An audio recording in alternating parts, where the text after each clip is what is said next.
Баршаңызға сәлем достар, бүгін сіздерге майсөктің рецептін ұсынбақпын. Видеоны көрмес бұрын арнаға тіркеліп, лайк баса кетіңіздер. Бізге ол үшін тары керек болады.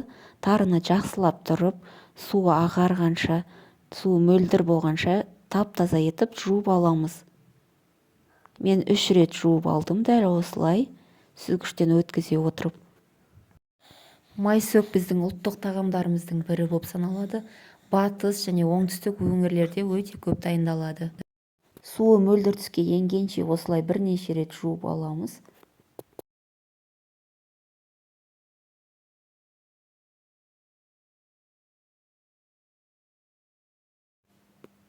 Жуып алғаннан соң үстіне қайнап тұрған сүтімізді құямыз.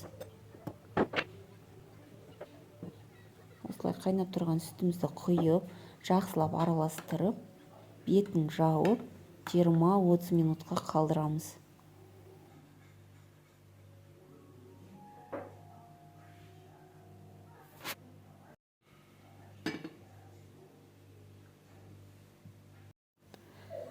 Жиырма минут өткен соң артық сүтінен арылту үшін тарыны алып, осылай сүлгіге жайып кептіретін боламыз.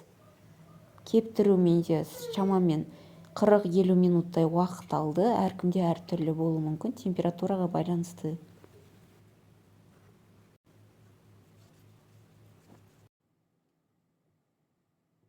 Шамамен 40-50 минут өткен соң осылай кеуіп тұрған тарымды алып, ыдысқа салып, үстіне қажетінше қант және сары май салып, жақсылап араластыратын боламын.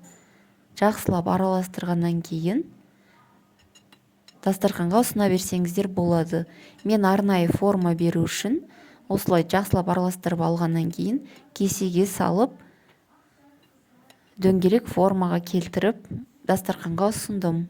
Сіздер де солай жасасаңыздар болады. Өте дәмді және тары витаминге бай және де ұлттық тағамдарымыздың бірі болып саналатын майсөкті сіздер де жасап көріңіздер және де отбасыларыңызды қуантыңыздар. Өте дәмді және балаларға да өте нәрлі тағамдардың бірі болып табылады.